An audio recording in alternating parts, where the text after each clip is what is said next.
Hello my dear students. हम बात कर रहे हैं chapter number 1 electric charge and field. और सबसे पहला टॉपिक यहाँ पर प्रॉपर्टीज़ ऑफ चार्ज हमारे सामने आता है। और प्रॉपर्टीज़ ऑफ चार्ज में हमको एक बहुत important property that is the quantization of charge समझना है। अब दूसरा जो टॉपिक हमारे सामने आ रहा है उससे रिलेटेड हम बात कर रहे हैं एग्जाम्पल नंबर 1.4 में, that is the Coulomb's law. यहाँ पर अगर हम फोर्सेस की बात करें जो नेचुरल फोर्स हमारे पास अवेलेबल हैं, जैसे कि ग्रेविटेशनल फोर्स, जैसे कि इलेक्ट्रोस्टैटिक फोर्स, मैग्नेटिक फोर्स और न्यूक्लियर फोर्स।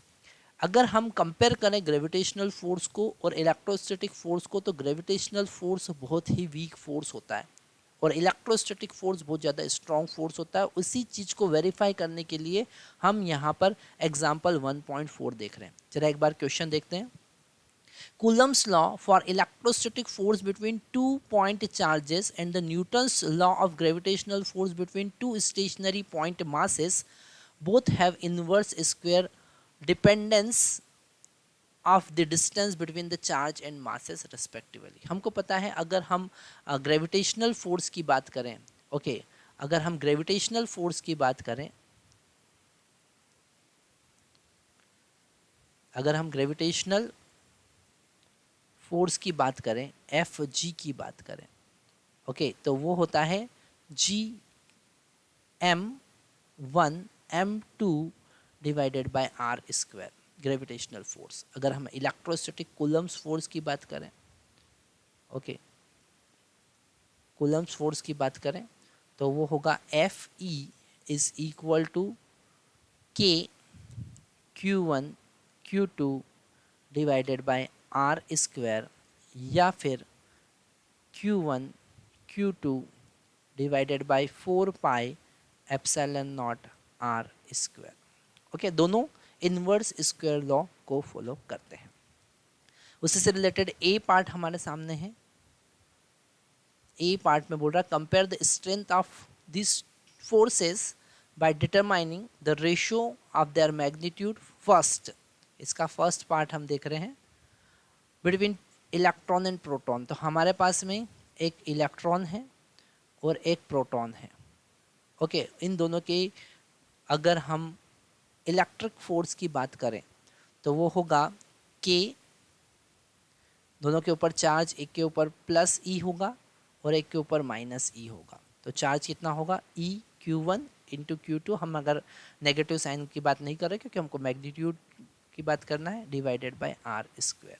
ओके, अगर हम यहाँ पर ग्रेविटेशनल फोर्स की बात करें, एफ जी की बात करें, तो वो होगा G mass of electron mass of proton divided by r square. Okay, दोनों का अगर हम रेशियो लेते हैं तो यहाँ पर आर स्क्वायर से आर स्क्वायर सबसे पहले हम कैंसिल कर देंगे। अब हम बात करते हैं इनके रेशियो की, मतलब electrostatic force divided by gravitational force. और इसे हम अगर थोड़ा सा अरेंज करेंगे तो वो होगा k e square divided by divided by G into mass of electron mass of proton. सबकी वैल्यू अब हम अगर यहाँ पर पुट करें तो के का वैल्यू 9 इंटू 10⁻⁹, ई का वैल्यू 1.6 इंटू 10⁻⁻19 कूलम और इसका होल स्क्वायर हम कर देंगे, divided by G gravitational constant का वैल्यू होता है 6.67 इंटू 10⁻⁻11। मास ऑफ इलेक्ट्रॉन यहाँ पर गिवन है, मास of electron 9.1 into 10⁻31, okay, into mass of proton यहाँ पर गिवन है 1.67 इंटू 10⁻⁻27 kg। ओके, थोड़ा सा कैलकुलेशन लंबा जाएगा पर यहाँ पर आपके पास में आंसर आएगा 1.3 इंटू 10⁻36। Okay, 1.3 into 10⁻36।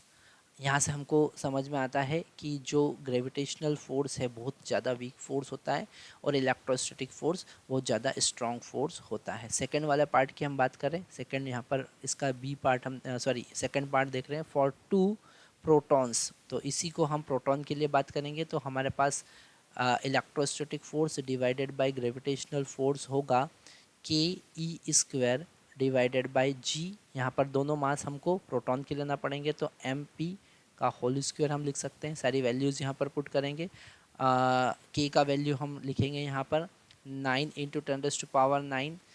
ई का वैल्यू 1.6 इंटू 10⁻⁻19 अभी हमने देखा, इसका होल स्क्वायर डिवाइडेड बाय जी का वैल्यू कितना होगा 6.67 इंटू 10⁻⁻11 और मास ऑफ प्रोटॉन 1.67 इंटू 10⁻⁻27 और इसका स्क्वायर। ओके, तो अगर हम इसे कैलकुलेट करते तो हमारे पास में आंसर आने वाला है 1.9 इंटू, सॉरी एक मिनट हम देख लेते हैं।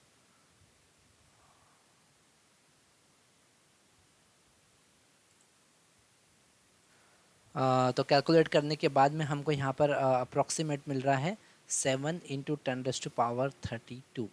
हम यहाँ पर समझ सकते हैं कि जो ग्रेविटेशनल फोर्स होता है बहुत ज़्यादा वीक फोर्स होता है और इलेक्ट्रोस्टैटिक फोर्स बहुत ज़्यादा स्ट्रॉन्ग फोर्स होता है। बी पार्ट हम यहाँ पर देखेंगे। अब बी पार्ट हम देख रहे हैं। बी पार्ट में गिवन है